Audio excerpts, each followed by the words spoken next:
Hello friends, मैं अभिषेक Mac. स्वागत है आप सभी का फ्यूचर साइंस क्लासेस पर। First of all, happy Diwali to all. Now let's start the top. Friends, today we have discuss about the generation of computer. So let's start with the first generation of computer. Friends, computer के first generation का time period 1946 से लेकर 1959 तक रहा।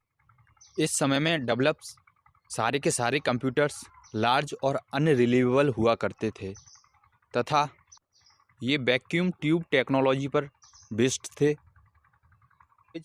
जो language input हुआ करता था वो IGL था। स्टोरेज के रूम में magnetic tape and paper tape का प्रयोग करते थे। इस समय के कंप्यूटर जल्दी शटडाउन और हिट हो जाया करते थे तथा सबसे बड़ी बात तो ये कॉम्प्लेक्स कैलकुलेशन करने में असमर्थ थे, जो कंप्यूटर का मेन मोटो ही था। फर्स्ट जनरेशन ऑफ कंप्यूटर्स के कुछ example: ENIAC, EDVAC, UNIVAC, IBM 701, IBM 650 etcetera. Friends, अभी हमने बात की फर्स्ट जनरेशन की, अब हम बात करेंगे सेकेंड जनरेशन की। जो सेकेंड जनरेशन थी उसका टाइम पीरियड 1959 से लेकर 1965 तक था। इस समय के कंप्यूटर्स रिलीवेबल हुए अपेक्षाकृत फर्स्ट जनरेशन, लेकिन इन्हें अभी भी AC में ही यूज किया जाता था क्योंकि ये कंप्यूटर्स जल्दी ही हीटअप हो जाते थे। इस समय के कंप्यूटर्स में ट्रांजिस्टर्स यूज होने लगे। लैंग्वेज इनपुट कोबोल और फॉर्ट्रेन था। मींस जो लैंग्वेज होती थी वो कोबोल और फॉर्ट्रेन यूज की जाती थी। और जो स्टोरेज का टाइप्स था वो प्राइमरी मेमोरी में magnetic tape and magnetic core था एंड सेकेंडरी मेमोरी में मैग्नेटिक डिस्क का यूज होने लगा। इस समय में डेवलप कुछ कंप्यूटर्स के नाम जैसे कि IBM 1620, CDS 1604, CDS 3600, UNIVAC 1108, IBM 7094 etcetera. Friends, अब हम बात करेंगे थर्ड जनरेशन की। थर्ड जनरेशन का टाइम पीरियड 1965 से लेकर 1971 रहा। इस समय के कंप्यूटर्स में IC सर्किट यूज होने लगा।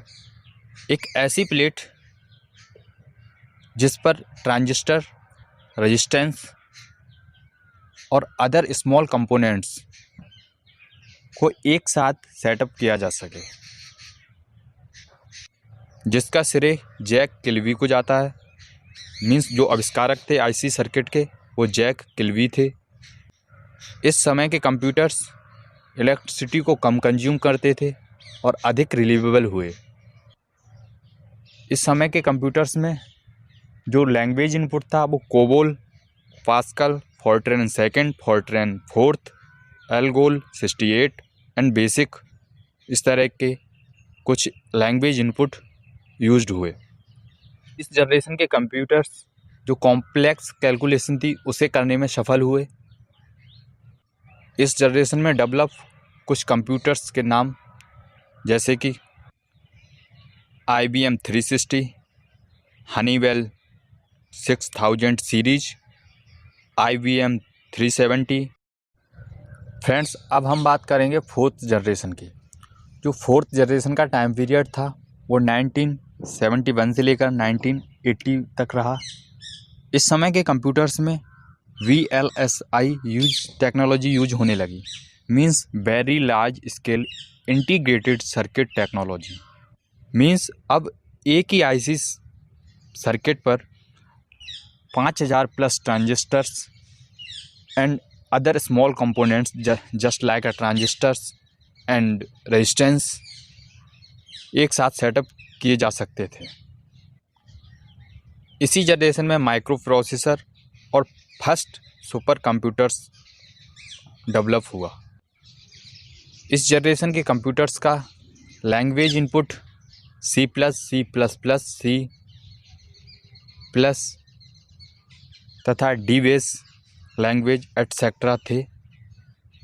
इस समय के कंप्यूटर्स जो कि डेवलप हुए इस समय में, उसके कुछ एग्जांपल जैसे कि स्टार 1000, क्रेजी XMP जो कि एक सुपर कंप्यूटर था, DEC 10। फ्रेंड्स, अब हम बात करेंगे 5th जनरेशन की। जो 5th जनरेशन का टाइम पीरियड है वो 1981 से लेके वर्तमान तक है। इस समय में जो टेक्नोलॉजी यूज हुई उसे ULSI के नाम से जाना जाता है, means ultra large scale integrated circuit technology. इस समय के कंप्यूटर्स में जो लैंग्वेज है वो पाइथन, R, C++, CH, जावा तथा वर्तमान समय में जो जनरेशन है कंप्यूटर्स की, उसने कंप्यूटर्स को एक नया आयाम प्रदान किया, जो है एक आर्टिफिशियल इंटेलिजेंस। मींस मशीनों में एक आर्टिफिशियल इंटेलिजेंस को डेवलप करना। जो मशीनें हैं उनमें एक आर्टिफिशियल इंटेलिजेंस को डेवलप करना, मशीनों को इंसानों की तरह सोचने के लिए सक्षम बनाना। इस समय के कंप्यूटर्स के कुछ एग्जाम्पल जैसे P4, i3, i10, AMD, Athlon etcetera.